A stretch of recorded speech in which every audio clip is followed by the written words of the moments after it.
আসসালামু আলাইকুম রহমতুল্লাহ বারাকাতু। আজকে একটা নতুন ভিডিও নিয়ে চলে এলাম ফারহান লাইফস্টাইলে। সামনে ঈদ ছিল, ঈদের দিনে আমি তো বাপের বাড়ি কাটাই প্রতি বছরের নাই, এবছরেও তাই ঈদের আগের দিন বাপের বাড়ি চলে যাব। তো সকাল সকাল ঘুম থেকে উঠে পড়েছি। উঠে এই সংসারে সব কাজ বাজ সেরে কাপড় চোপড় কেচে গোসল করে ছাদে কাপড়গুলো মেলতে গেছিলাম। তো মেলার আগে একটা সব গাছের একবার করে ভিডিও করে নিয়েছিলাম। ভিডিও করার পর আমি নিচে গিয়ে ফারহানকে তুলে ওকে খাইয়ে দাইয়ে গোসল করে রেডি করে নিয়েছিলাম। ওকেও সাথে করে নিয়ে যাব। আজকে তো বর যাবে না, ও গরু কিনতে যাবে, সেই জন্য আর ওর সাথে আর যাওয়াটা সম্ভব হবে না। তো এই জামাটা আমি আগের দিন রাতে সব কমপ্লিট করে রেখেছিলাম, শুধু গলার হেমটা বাকি ছিল। তো এই হেমটা কমপ্লিট করে জামাটাকে রেডি করে নিয়েছিলাম, কারণ পরের দিন পরে নামাজ পড়বো বলে। তা আমি আর ফারহান বেরিয়ে পড়েছি বাড়ির দিকে। কাছাকাছি ছিল চেকপোস্টে আমার বাপের বাড়ি, সেই জন্য আমি আরও তাড়াতাড়ি চলেও এলাম। মা বলেছিল একটু সকাল সকাল চলে আসবে। তো পৌঁছে গেছি মায়ের বাড়িতে। ও এসে বাড়িতে একবার ফোন করে জানিয়ে দিল যে আমরা পৌঁছে গেছি। তারপরে আমার দিদির মেয়ে ওই দিন সকালবেলায় চলে এসেছিলো, ওর সাথে ও খেলতে ব্যস্ত হয়ে গেছে, দুজন মিলে খেলছিল। আমি মেহেন্দি বেটে মায়ের মাথায় লাগিয়ে দেবো বলে রেডি করে রেখেছিলাম। মায়ের মাথায় লাগিয়ে দিয়ে তারপরে আমি হাত পা ধুয়ে হাতে কাঁচের মেহেন্দি চুড়ি পরে নিয়েছিলাম। মা রান্না বসিয়ে দিয়েছিল। এই গরুটা আমাদের কোরবানির জন্য কিনেছিল, কোরবানি দিয়েছে এই গরুটাকে। তারপরে ওদের দুজনকে ভাত দিয়ে আমি নামাজ পড়তে বসে গেছিলাম, কারণ আমি রোজা ছিলাম, খাবার কোনো ব্যাপার ছিল না। তারপরে মহসিনা হাতে মেহেন্দি পরিয়ে দিয়েছিলাম। ও বলছিল বারবার মেহেন্দি পরার কথা, আমি পরিয়ে দিলাম, জানি রাতে সময় হবে না, খুব কাজ থাকবে। তারপরে মাগরিবের সময় হয়ে গেছে, মা ইফতারে জোগাড় করে দিচ্ছিল। ইফতারে জোগাড় করে দেওয়ার পর তারপরে বেরিয়ে গেছিলাম ইফতার টিফতার খেয়ে ঠাকুরপুকুর বাজারের উদ্দেশ্যে। মা দিদির দুটো মেয়েকে আর আমার ছেলেকে জামা দেবে বলে, নিজের জন্য একটা সুতির শাড়ি কিনবে বলে। আমরা দুজন সবাই হেঁটে হেঁটেই যাচ্ছিলাম প্রথমে। তারপরে মা বললো রোজা করে হেঁটে হেঁটে এতটা রাস্তা যাবি, চল দুজনে সবাই মিলে একটা রিক্সায় বসে যাই। তো রিক্সায় 4 জন আর হবে না, সেই জন্য একটা অটো যাচ্ছিলো, অটোয় করে উঠে আমরা ফিরিয়ে থেকে ঠাকুরপুকুরের দিকে রওনা দিয়েছিলাম। ছেলের তো কত রকম বকবকানি, কত গাড়ির নাম জানে, সুইফট ডিজায়ার, অল্টো, থর, কী সব নাম আমি তো নিজেও জানি না। ওসব আমাকে চিনিয়ে চিনিয়ে নিয়েছে, কোনটা ফুল কার, বাপরে বা, RS 100, এসব গাড়িগুলোর নাম বলছে আর বকবক করছে অটোওয়ালাটার সাথে। একদম ধারেও বসেছিল, ভয় লাগছিল, বলেছিলাম বাইরে হাত বেরোবে না।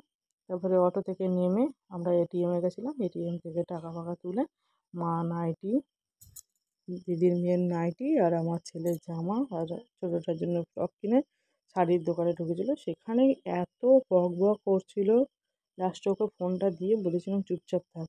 ও দেখি না এই দোকানের এই বাচ্চাটাকে দেখে তাকে একটা নিয়ে ভিডিও করছে। সেও খেলায় ব্যস্ত, তার মাও ছেড়ে দিয়েছে ফারহানের জন্য, জানে একজন কেউ দেখছে। ওর মাও কাপড় কিনছিল, আমরাও কাপড় কিনছিলাম।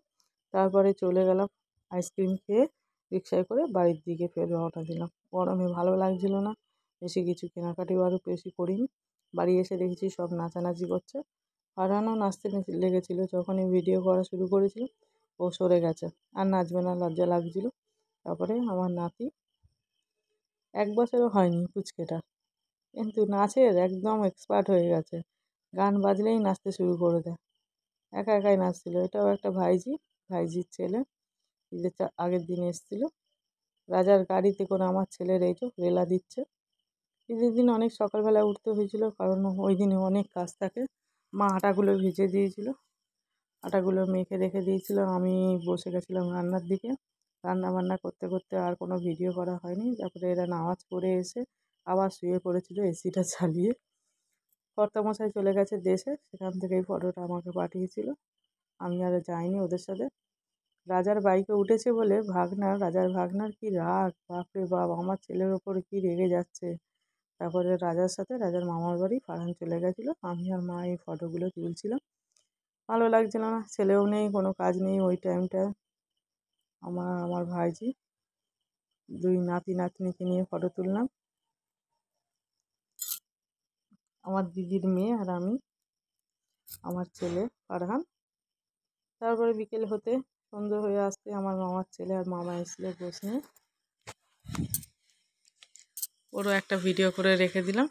তারপরে সন্ধ্যেবেলা অনেক কাজ ছিল, আর ভিডিও করা সম্ভব হয়নি। রাতের দিকে ওই মামা ওকে ডেকে নিয়ে এসছে নাচ করবে বলে। ওর শরীরটা খুব একটা ভালো ছিল না, পেট ব্যথা করছিল, উল্টো পাল্টা খেয়েছিল সেদিনকে। সেই জন্য তাই খুব একটা নাচানাচি করেনি। একটুখানি নেচে মামাকে বলে বাড়ি চলে এসেছিলো, আর নাচতে পারেনি। যে আমার কিরম পেটটা ব্যথা করছে বা আমি চলে যাই। অন্যান্য সময় ঈদেতে খুব নাচানাচি করে, একদম ভিজে যায় ঘামে। এবছরে সেটা আর সম্ভব হয়নি।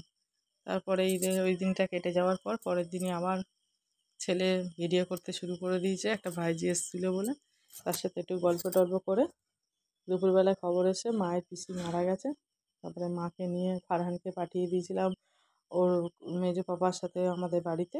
আমি আর মা গেছিলাম যেখানে মাইয়াত হয়েছিল সেখানে। ওখান থেকে ঘুরে মা খালি বারবার বলছিল সে চলে গেছে, তুইও চলে যা। কারণ ওই জন্য, হ্যাঁ, হাজব্যান্ডের ডিউটি ছিল, সেই জন্য আমাকে নিতে আসতে পারিনি। আর আমার কাছে স্কুটিটা ছিল, আমি ব্যাগ ট্যাগ নিয়ে একাই বাড়ির দিকে চলে আসছিলাম। মনটা খুব খারাপ লাগছিল। হ্যাঁ, এতদিন মায়ের সাথে কাটিয়ে এসেছি, তাই ঘরে আসতে গেলে যেন যত কষ্ট হয়। যাওয়ার সময় খুব আনন্দ থাকি, যাবো যাবো আনন্দ করব, কিন্তু বাড়ি ফেরার পর যেন একটা খুব কষ্ট লাগে। সে কষ্টটা কাউকে বলে বোঝানো যায় না। আব্বার জন্য খুব মনটা খারাপ করে, কান্না এসে যায়। তারপরে অনেকটা রাস্তা আসার পর তারপরে হয়তো ভুলে যাই। আস্তে আস্তে এবারে বাড়ির দিকে চলে আসি। বাড়িতে চলেও এসেছিলাম, পৌঁছে গেছিলাম। তারপরে এসে দেখি ছাদে মেজো কাকার সাথে খেলা করছে। এভাবেই কেটেছিল ঈদের দিনগুলোতে, খুব আনন্দের সাথে কাটিয়েছিলাম। আমার এই ভিডিওটা তোমাদের কেমন লাগলো বন্ধুরা জানিও। পারলে আমার চ্যানেলটাকে সাবস্ক্রাইব করে দিও।